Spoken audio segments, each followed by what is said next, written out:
On May 10, 1945, in a forested camp near Bad Aibling, Bavaria, an unthinkable moment unfolded as American commanders unlocked the gates of a temporary women's POW compound and announced, with deliberate calm, "You're free to go." Silence followed. No cheers, no rush toward the exit.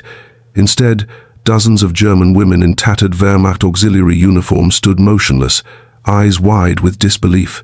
Some trembled. Others lowered their gaze, as if the words were a punishment rather than liberation. The morning light filtered gently through pine branches above, casting fragile shadows on the damp earth, where soldiers' boots had tread just hours before.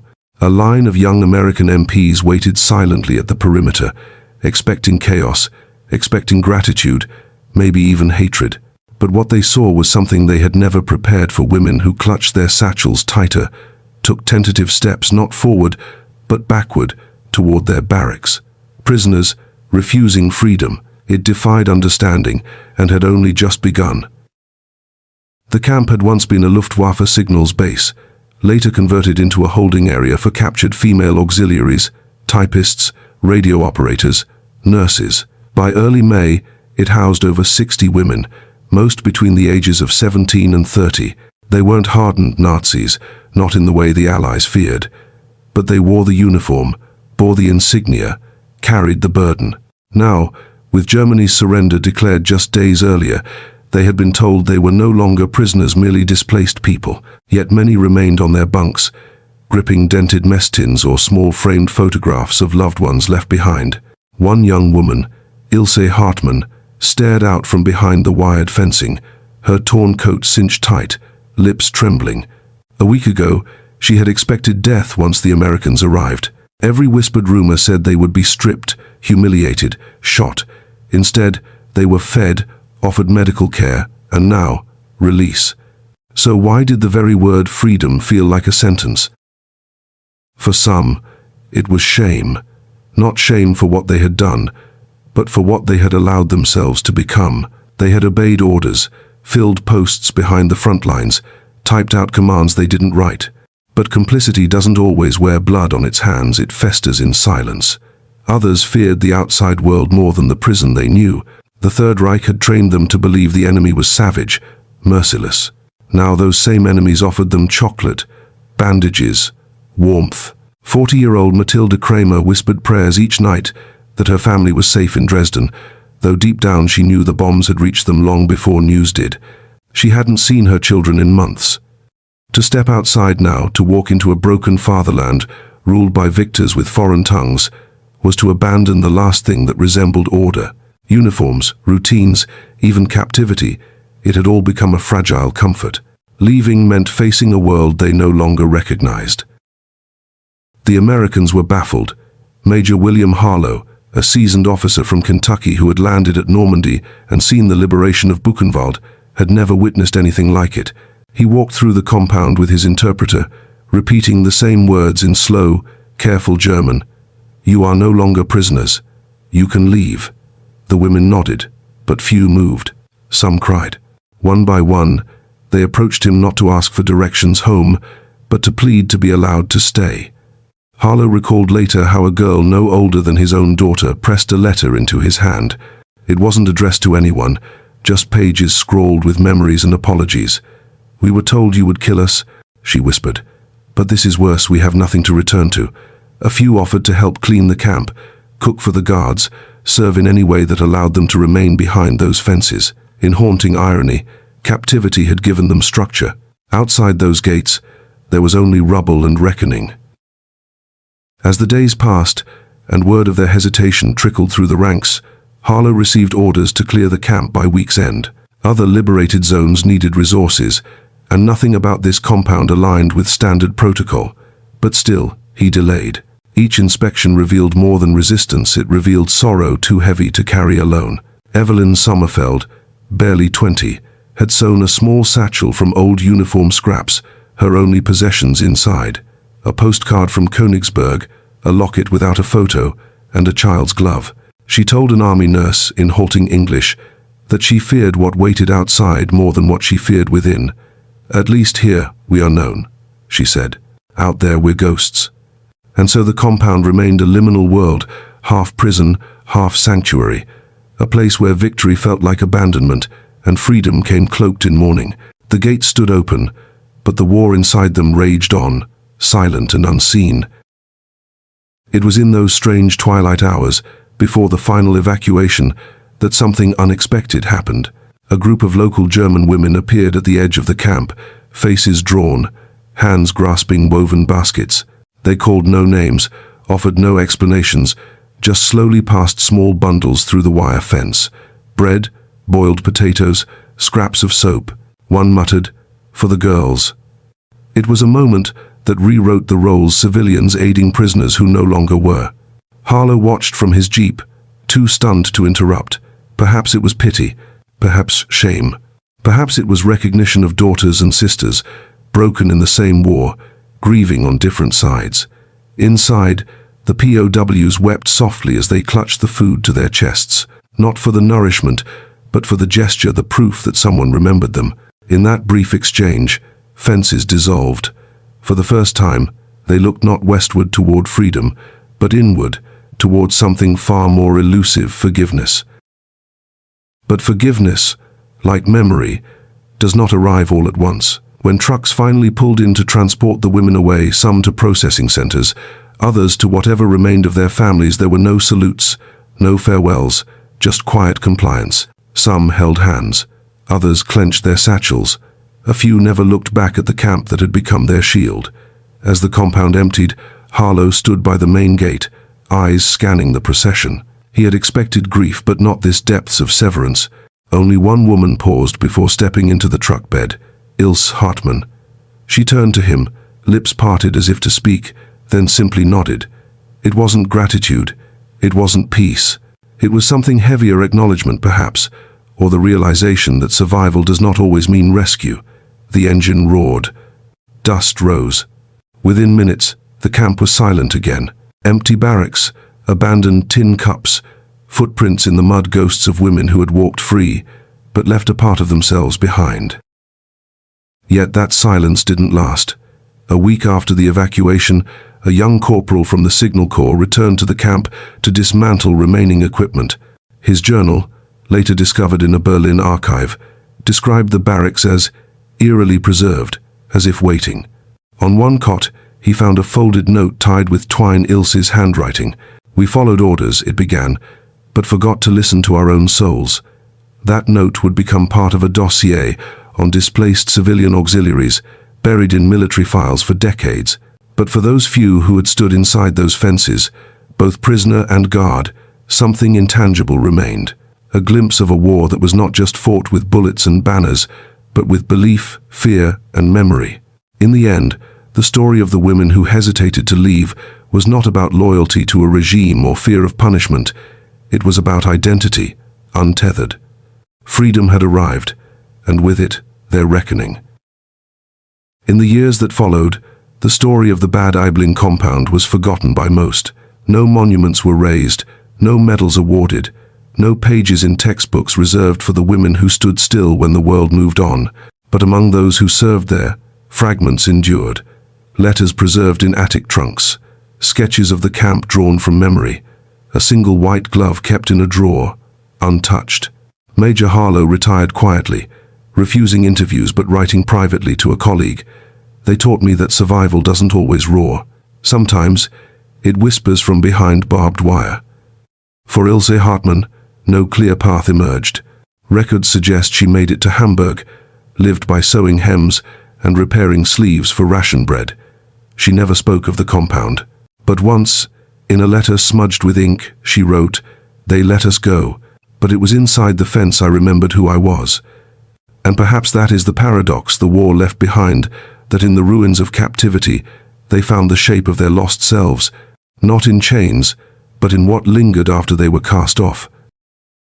The last known record of any reunion came decades later, in 1983, when a former American medic named Clara Jennings, then in her 60s, revisited Bavaria and walked the wooded perimeter where the POW camp once stood.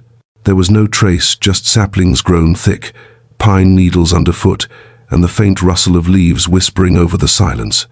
She placed a pressed flower on the ground and whispered names she barely remembered. For a few moments, she stood still, remembering the girls with hollow eyes and trembling hands who had begged to remain prisoners in a war already declared over. Later, in a quiet village nearby, Jennings spoke with a local historian who had uncovered fragments of the incident. He asked why she had come.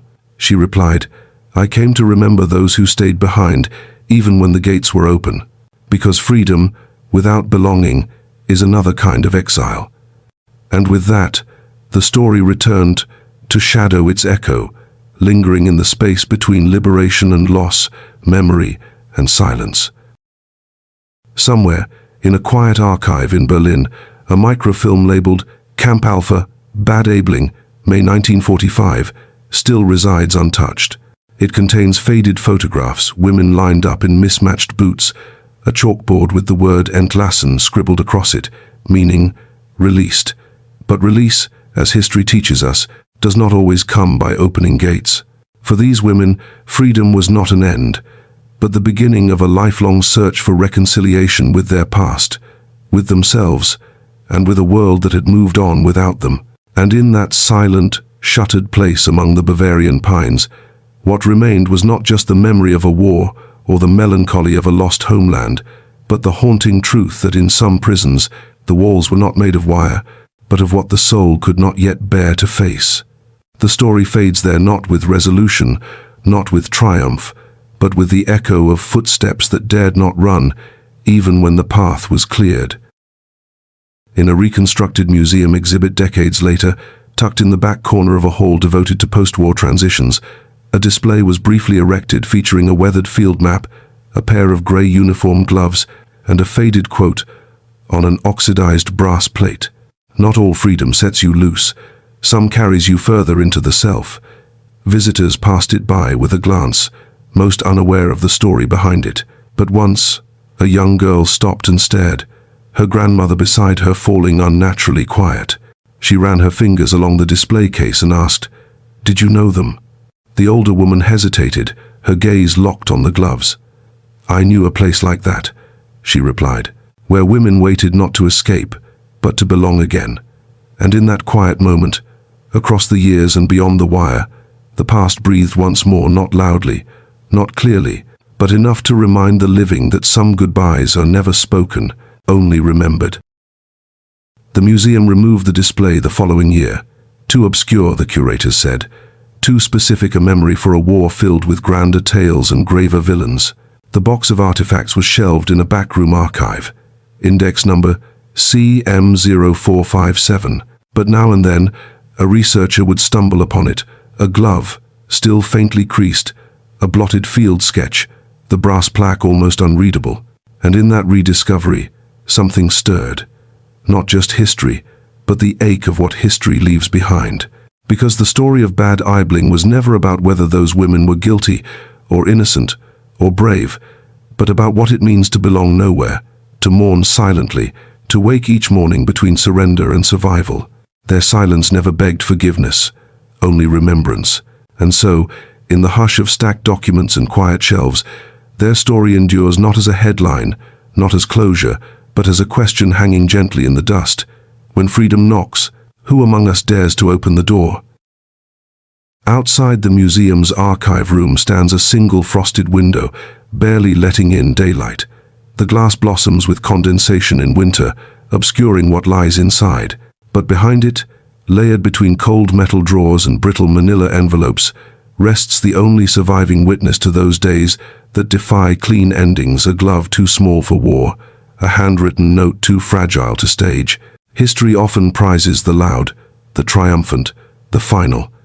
Yet this story was never one of flags or fire. It began not with glory, but with hesitation. It ended not with peace, but with the uneasy stillness of women whose freedom came too late to feel like salvation.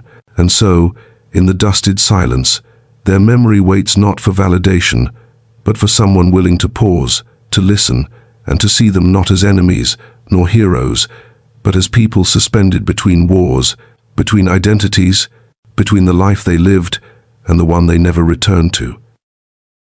Outside, seasons changed. The site of the former compound became overgrown, its past erased by pine needles and time. Nothing marked where the fences stood, or where young voices once murmured in fear and defiance. Yet for some who had passed through its gates, memories lingered as sharply as barbed wire. In scattered towns across a fractured Germany, quieted women carried invisible burdens sewing for others, mothering children, aging without answers. Some found work, some vanished, and some, every now and then, looked west toward the horizon, not with longing, but with acknowledgement.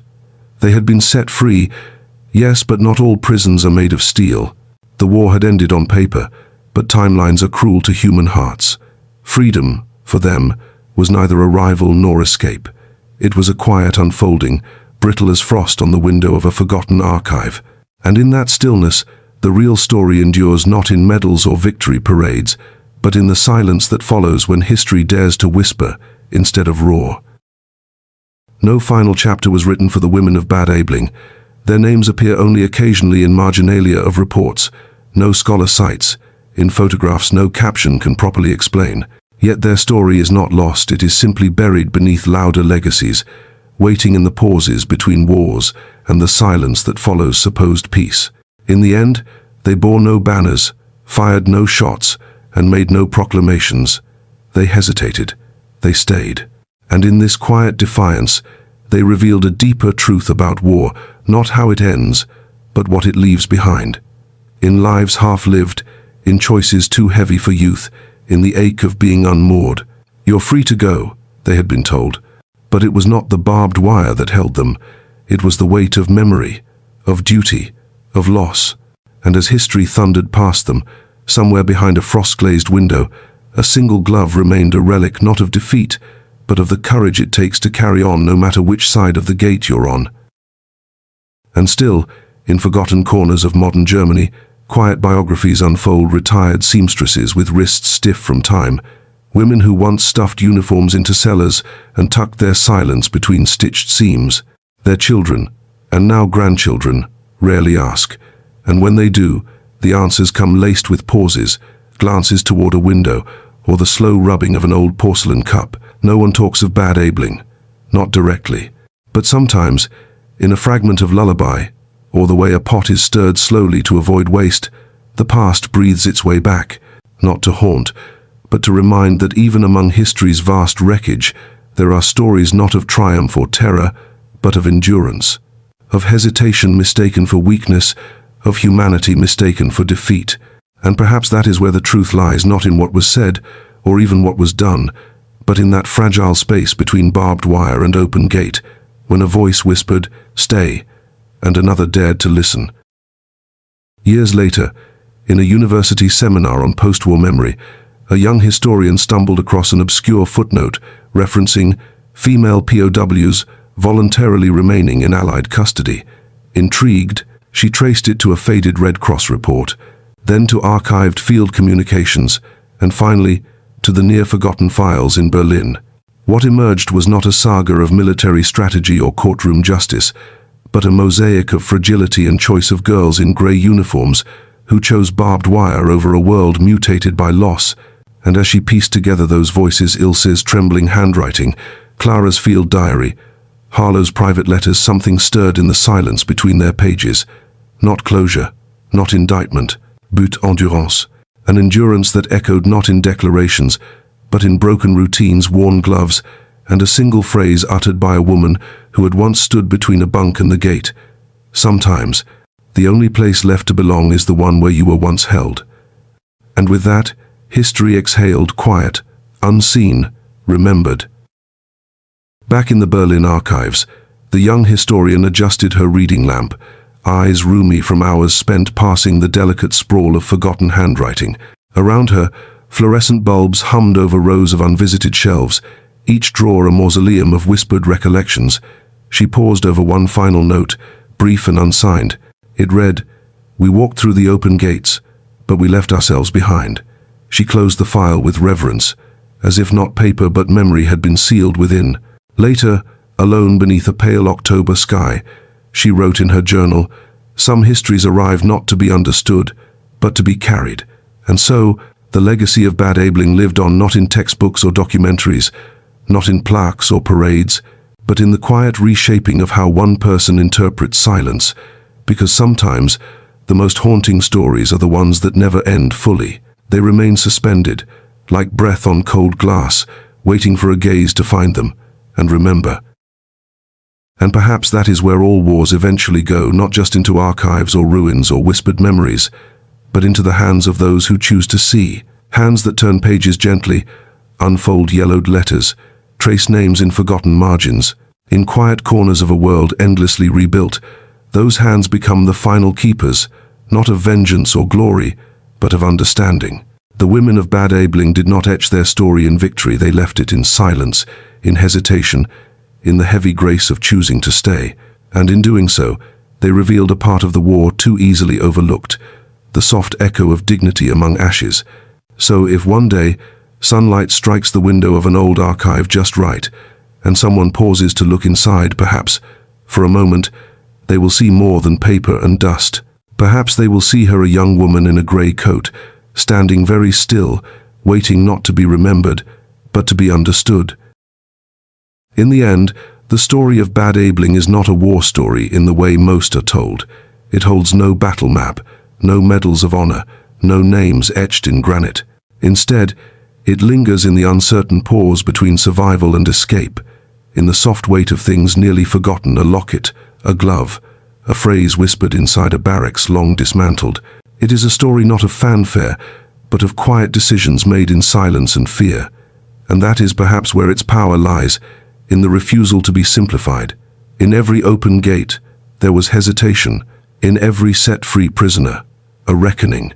They were not saints, nor monsters, but something far more human, unsure, grieving, torn between past and future. And though they disappeared into time, their presence remains, flickering like lantern light behind heavy snow, not for all to see, just for those who choose to look close enough and carry the weight of remembering. That flicker, that fragile glow of remembrance may be all that survives in the spaces history least expects to find meaning. Bad Aibling's story does not resound in monuments or military lore, but in the whispered understanding passed between women reclaiming silence as their only language.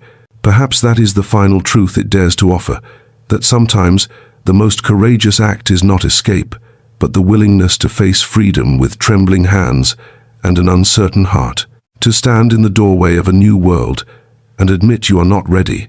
They were freed, yes, but in the echoes that followed, it became clear that the deepest prisons are built not by war, but by time, memory, and the aching search for clarity. So the story ends as it lived, without grandeur, only stillness. A glove in a drawer, a name unsaid, a footstep turning not forward but inward, and with that, the gate closes not with finality, but with a silence that invites us not to forget, but to feel. The gate does not creak shut, there is no sound, only the suggestion of ending in the way the air around a memory becomes still. Bad Aibling fades not into a past forgotten, but into a lingering question carried quietly by those who find pieces of it. A pressed flower, a stray line in a soldier's diary, a silence at the dinner table. These fragments do not cry for justice or absolution. They are not loud enough for that. What they offer instead is a gentler demand that in the loudness of history's triumphs and tragedies, we do not forget the women who hesitated, who stood between the known and unknown with their backs to salvation. Because in that moment of stillness, they revealed what few dare name, that freedom is never simple, and sometimes release from one prison is the beginning of another. To remember them is not enough. To understand why they stayed, that is the beginning of seeing. And so it ends quietly, incompletely, as such stories must. The women of Bad Aibling did not ask for remembrance, and perhaps that is why theirs lingers, because memory, like freedom, is uneasy. It chooses unlikely vessels, a forgotten archive, a scar tucked beneath a sleeve, the hush in a girl's voice when asked about her grandmother. No stone carries their names, no anthem sings their grief, but they remain etched, not in the sweeping tide of history, but in its eddies and silences. In the choice to wait, to grieve, to walk slowly through an open gate, they spoke a truth that resonates beyond war, that belonging is not guaranteed by borders, nor wholeness by survival. In the stillness of that pine-sheltered camp, where fear once mixed with mercy and uncertainty drowned out joy, they became more than footnotes. They became witnesses to their time, to themselves, and now, to us. The gate stands open still, but the question it leaves behind remains unanswered. So we arrive at the place where questions linger louder than resolutions. The open gate of Bad Aibling remains both symbol and silence, a threshold walked by women whose lives were never fully returned to them. They were not names in textbooks nor faces on medals. Yet in their hesitation, in their quiet defiance against the assumption that freedom is always welcome, they offered the world a harder truth. That war does not merely destroy cities and bodies, it dislocates identity, and that even after the weapons fall silent, some souls remain trapped between memory and mourning. The women who chose not to run, who lingered behind wire, even when the locks clicked open, did not fail to move forward. They simply honored what the world so often ignores, that healing is not a march, but a vigil. And perhaps, if we listen closely to the faint echoes behind that gate, we will not hear victory, nor shame, but simply what it means to be human when certainty falls away. So let the gate remain open in memory, in myth, in the ache that sits quietly between fact and feeling.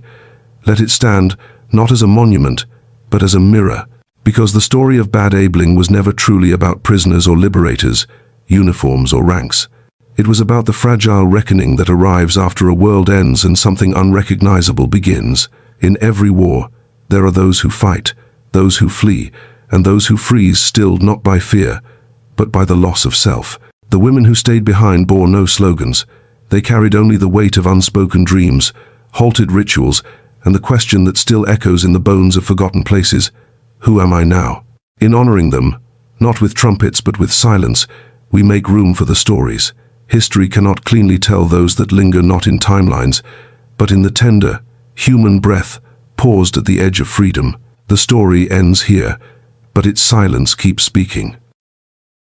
And in that silence, where the last lines of history blur into the dim folds of memory, the women of Bad Aibling reach us, not as ghosts, but as echoes of a truth too delicate for the blast of cannons or the ink of declarations.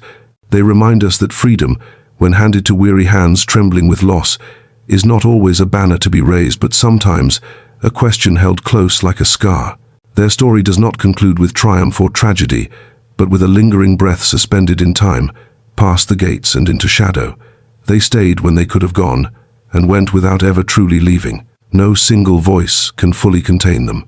No archive can define them.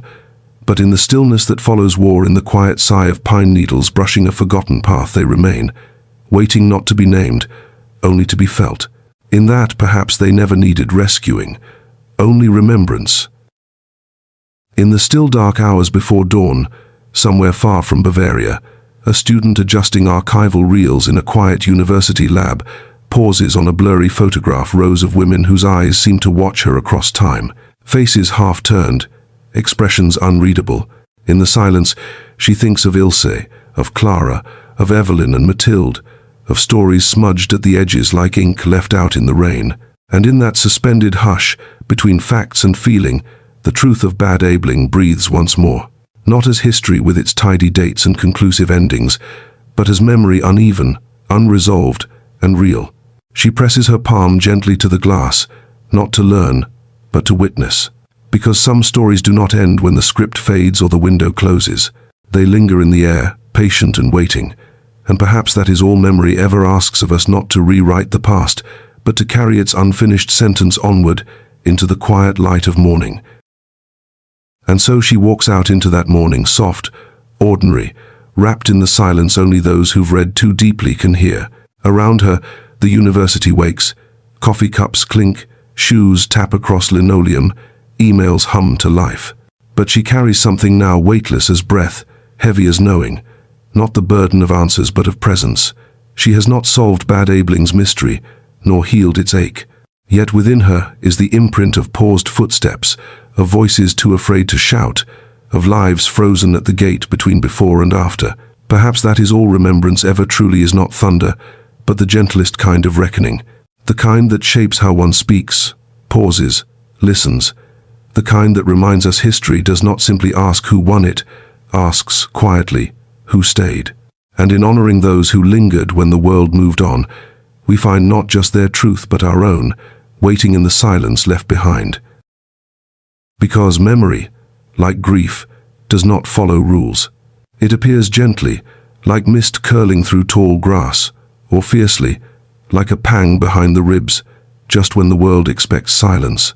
In the story of Bad Aibling, no closure was ever promised, only the fragile inheritance of understanding.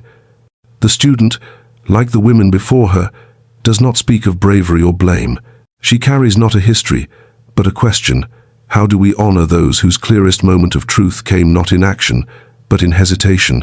And as she leaves the archive, past worn desks and humming fluorescents, she carries that question into a world still learning how to listen. Somewhere, beneath a canopy of Bavarian pine remembered by no map, a voice not yet forgotten lingers in the wind. It does not cry out. It waits gentle, unresolved, and real. And in hearing it, perhaps for the first time we begin to understand what it means to be truly free. She never returned to the Bavarian woods, nor sought out the barracks that once encased her silence. But every spring, Ilse Hartmann would plant a row of white hyacinths along the fence of her modest home in Hamburg. Neighbors thought little of it, just a habit of an aging seamstress. Yet to her, each bloom whispered something unnamed, a tribute not to what was lost, but to what remained unspoken. And so, in gardens and archives, in a quiet cup of tea or a line traced in tremulous ink, the legacy of Bad Aibling scattered like ash that refuses to settle. No ceremony closed it, no anthem claimed it, only the quiet conviction of women who, in their choosing to stay, to not rush the gate or hide behind vengeance, etched a deeper truth across the silence history often leaves behind. The story ends here, not in spectacle, but in a breath of understanding, of memory, of unfinished peace.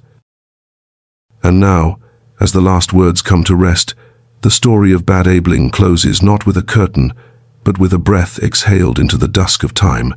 It is not a tale that demands to be retold in lecture halls or carved into monuments.